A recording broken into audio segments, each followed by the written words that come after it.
What's going on? Motor City Sports Talk. We in the building. Y'all know what it is, man. Checking out this Dallas and Philly game, man. I posted a little meme on the Facebook page, man. I got to be back more active on there. But, people said, well, Matthew Stafford's been sacked 16 times the last couple weeks. Let me tell you something, man. Stafford excuses got to stop, all right? Look here, man. I done seen Aaron Rodgers lose his whole offensive line before damn near. I done seen Tom Brady get behind a line where they had undrafted free agent rookies. They had backups. He lost his left tackle, right guard, all types of situations. I done seen, numerous of quarterbacks that don't have an offensive line. Russell Wilson, at one point, didn't have one notable offensive lineman in front of him. And he found a way to make it work. Look here, man. Stop the Matthew Stafford excuses. This ain't year 1. This ain't year 5. This ain't year 6. This ain't year 7. It's year 10. If Matthew Stafford and Jim Bob Cooter can't devise a plan to make adjustments to your offensive line, if you can't find a way to learn how to hit the back foot and get it to your hot receiver, how to check down, how to go through your progressions, who your hot receiver is, how to check check it down to the back out and the flats to the back. I don't know what to say. Stop making excuses.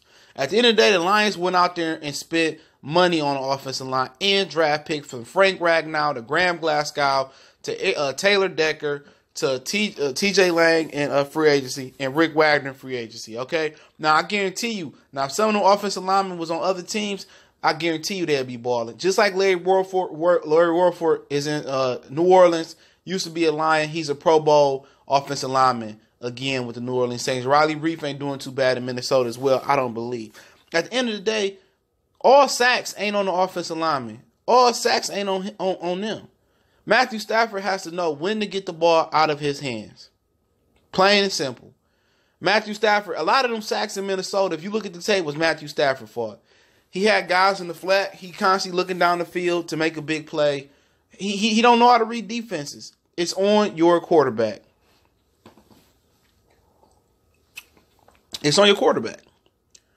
You see other quarterbacks, Aaron Rodgers came here this year, messed up knee, down to his 5th, 6th, 7th, 8th string wide receivers, and still made it a competitive game.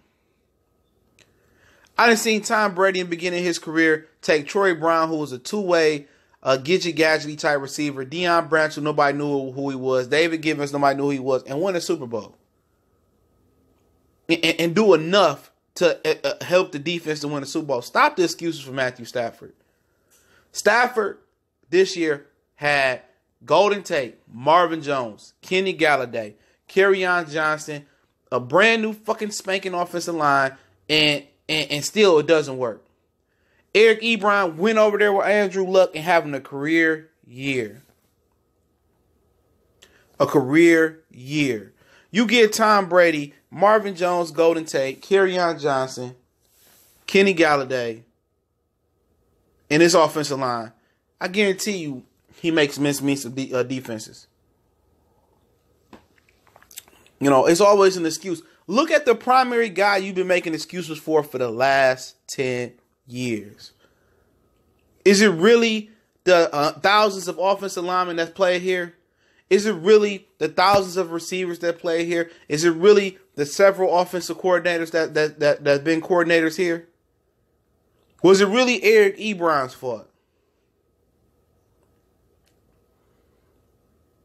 Or was it primarily due to Matthew Stafford's fault? I mean, the players have changed around Matthew Stafford. The players have changed. The only thing that hasn't changed is Matthew Stafford.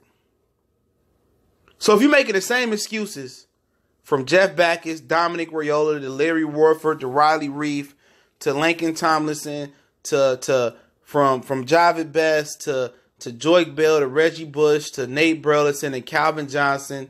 I mean, the list goes on and on. Travis Swanson. You're making the same excuses, only one common denominator in these excuses. It ain't Calvin. It ain't Scott Linehan. It ain't Jim Bob Cooter. It ain't Jim Caldwell. It ain't Matt Patricia. It ain't Dominic Raiola. It ain't Jeff Backus. The common denominator is Matthew Stafford. Dude, you got to spell it out. It's the one constant that hasn't changed. The one consistent variable in this situation, it hasn't changed.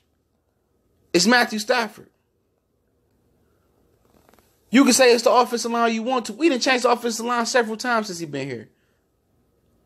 You can say the receivers not getting open. They dropping the ball. We done changed the receivers several times since he's been here.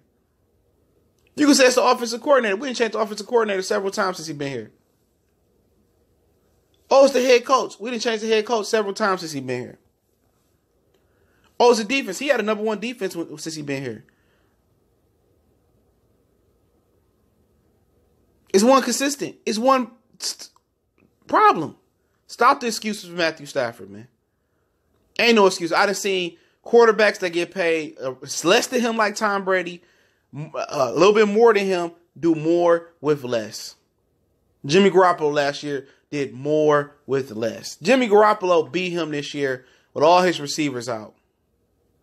All of them. So stop the excuses. Jimmy Garoppolo went to the San Francisco 49ers in his video last year, and they barely had won a damn game. And he took them and won several games in a row. And beat the Detroit Lions this year. With no notable running backs, no notable receivers. Stop it. Stop it. Stop the excuses for Matthew Stafford. Stop the excuses. Motor City Sports Talk. It's your boy CJ Goodfella. Just tired of the excuses for Matthew Stafford, man. You know, we on Facebook, Instagram, Twitter. Check us out. Also, need to email me. That link's in the description for business sponsorships, whatever the business may be. I definitely appreciate all the brothers and sisters out there holding us down. One time for the one time. Shout out to the whole city of Detroit. What up, though? In Lions, One Pride Nation. You know, I might have one more video NBA related later on. Y'all know what the business is. We gone.